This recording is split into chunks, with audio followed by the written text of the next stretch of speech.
In the seemingly interminable wake of the Volkswagen Dieselgate scandal, there is only one true beneficiary, Hyundai.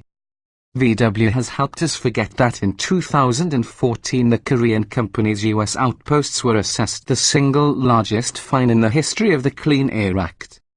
Hyundai and Kia overstated the fuel economy of a combined 1.2 million vehicles, costing the sibling rivals $100 million in penalties plus the forfeiture of $200 million in greenhouse gas emission credits. Dealers are still providing annual cash reimbursement to owners of affected vehicles, including the previous generation Elantra, which was infamously promoted as able to achieve 40 miles per gallon in highway driving. After the EPA bust, Hyundai restated the Elantra's fuel economy, downgrading its highway rating to 38 miles per gallon. We ponder all this now because Hyundai is back with a new Elantra for 2017, and a new model, the Eco, which again boasts a 40 miles per gallon EPA highway rating. In our first two fill-ups of the new car, we calculated 42 and then 43 miles per gallon. Impressed, we pitted the Eco against a regular Elantra limited on a mixture of highways, twisty back roads, and city streets.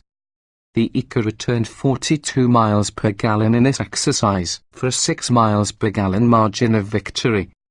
When we totaled all the Elantra Eco's miles over the course of our testing, we actually beat its EPA combined rating of 35 by 3 miles per gallon.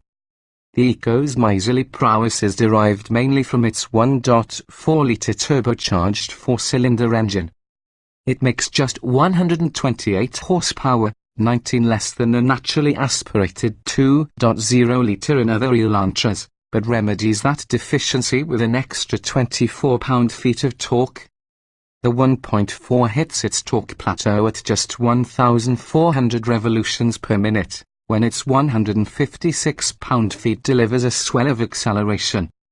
It's enough to make the Eco half a second quicker to 60 miles per hour than other Elantras, a welcome win-win that may better justify the upcharge than any projected savings at the gas pump. The paltry $400 extra you'll pay for an Eco over a similarly optioned Elantra say will take years to recoup, at least as long as fuel prices remain low. Another significant mechanical difference between the Eco and the rest of the Elantra lineup is its transmission, a 7-speed dual-clutch automatic that stands in for the conventional 6-speed automatic. In this application, however, the dual-clutch comes from the frugal branch of the gearbox tree rather than a sporty one that bears fruit like paddle shifters and launch control. While the transmission shifts quickly enough, it does sometimes falter at low speeds. This often leads to the car leaping rather than creeping forward when you've let off the brake from a stop. In every other way, the Eco is identical to the rest of the Elantra models, which is mostly a good thing.